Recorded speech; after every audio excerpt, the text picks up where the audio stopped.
Have you ever looked up at the night sky and wondered, are we alone? And if we're not, who or what might be out there? Are they watching us? Are they here to harm us or to help us? Hold that thought, because today we're diving into one of humanity's most fascinating questions. Is extraterrestrial life a friend or foe? Stick around, because by the end of this video, you might find your perspective completely changed. UFO sightings have been reported for decades, but they've recently surged into mainstream attention. What about the UFO lights seen in New Jersey a few days ago? Thousands of people witnessed them, sparking debates worldwide. Were they extraterrestrial crafts, or could they have been something more human? Some researchers believe many UFOs might actually be man-made UFOs, experimental technology created by humans, possibly to test equipment or even our public reactions. What do you think about that possibility? Let me know in the comments. Reports of UFO sightings have surged around the globe, from the bustling skies of New Jersey to rural landscapes in Europe, and even recent sightings in Canada and Brazil. These mysterious occurrences have reignited public curiosity and debate. Are we witnessing advanced technology from another world, or is there a more earthly explanation hiding in plain sight? Let's start with the facts. Sightings have been reported across New Jersey, with witnesses describing strange formations of lights hovering in the sky. Similar incidents have occurred in parts of Europe, from remote countryside areas to urban centers, and more recently in Canada and Brazil. These sightings share one thing in common. They're unexplained, or at least not fully explained. Some speculate these are simply drones, part of secret military exercises or even private experiments. Others believe we're witnessing something extraordinary, visitors from another planet revealing themselves to humanity. But as intriguing as these ideas are, we need to ask an uncomfortable question. What if there's something else going on here? Throughout history, mass manipulation has been a tool wielded by those in power. Whether through fear, distraction, or division, the goal has always been the same: control. What if these UFO sightings are another chapter in this long-standing playbook? It's not hard to imagine. What seems like a spontaneous wave of UFO activity could very well be orchestrated. Carefully planned events designed to stir curiosity, fear, or even compliance. Testing advanced drones under the guise of alien technology could be the perfect cover, and once again, the public becomes the unwitting test subject. The psychology behind this is simple. The masses are made up of individuals, and individuals are heavily influenced by the masses. It's a loop. One feeds into the other, creating a powerful mechanism of influence. Those who understand this dynamic have immense power, and they've used it for centuries to shape public perception and maintain control. This isn't paranoia, it's history. The methods evolve, media, technology, now perhaps even UFO sightings, but the motivations remain constant: control and power. What we're seeing could be the next evolution of manipulation, and that's why it's critical to remain skeptical and ask the right questions. Before we jump to conclusions, whether these lights are alien spacecraft or military drones, we must be cautious. Speculation without evidence is a dangerous path. Instead of reacting, we should be observing. If we are being watched, it's only logical that we watch back, critically and with patience. Let's remember, hysteria has been used time and again to distract, divide, or control us. If this is another attempt, don't fall for it. Stay informed, think critically, and question everything. Only by doing this can we ensure that we're not just participants in someone else's game. So, are we alone in the universe? Or are we just pawns in a larger, more earthly game? It's up to us to search for it with open minds and steady resolve. Considering the other possibility with open minds, they are out there. We are not alone. We know already we are in a small blue grain of sapphire, floating among an ocean of stars and entire galaxies surrounding us. And based on logic in our chase for some answer, it's fair to repeat this question to ourselves once more. Is the idea of extraterrestrial life even plausible? In 1961, Frank Drake introduced something called the Drake equation, a mathematical formula suggesting that the existence of intelligent civilizations in our galaxy is not only possible, but highly probable. And let's be honest, given the size of the universe, do we really believe Earth is the only planet lucky enough to host intelligent life? Now here's where things get interesting. When we think about extraterrestrial civilizations, why do so many people jump to the conclusion that they'd be hostile? To quote the great Carl Sagan, "If we are to be visited someday, I suspect that the creatures doing the visiting would be rather like us, or more likely, quite unlike us, but peaceful." A civilization that has mastered interstellar travel has surely surpassed barbarism. Doesn't that make sense? Civilizations capable of traveling light years must have evolved morally as well as technologically. Thinking of them as predators says more about us than it does about them. It reflects our own instincts for domination and fear of the unknown, a reminder of how primitive we still are in many ways. Imagine this: you're part of a highly advanced civilization, exploring the stars, observing planets brimming with potential. Then you find one, a beautiful blue sphere teeming with life. But instead of progress, cooperation, and harmony, you see chaos, war after war, destruction after destruction. How would you feel watching from afar? It's a question worth asking, isn't it? If extraterrestrial civilizations have been observing us for centuries, how would they perceive humanity today?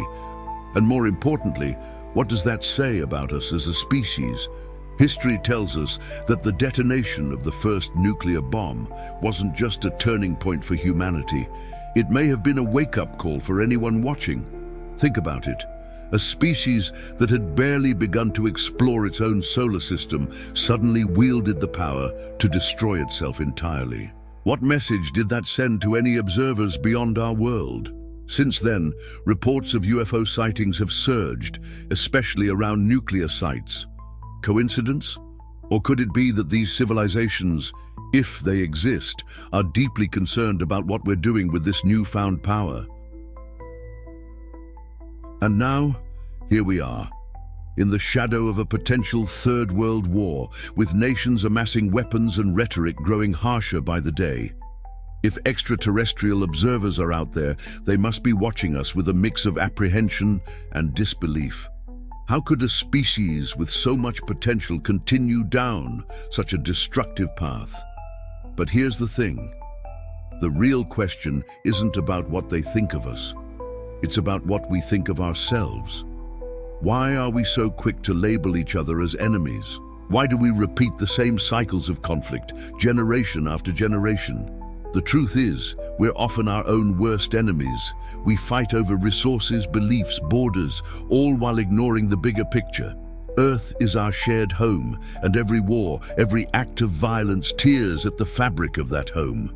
Instead of worrying about a hypothetical enemy from the stars, shouldn't we focus on the enemies within ourselves? Fear, greed, hatred. These are the forces that truly threaten our survival. And here's the hard part. It's up to each of us to confront them, individually and collectively. What if those observing us aren't here to harm us, but to learn from us, or even to help? What if their concern isn't about what we might do to them, but what we're doing to ourselves? But we do know one thing.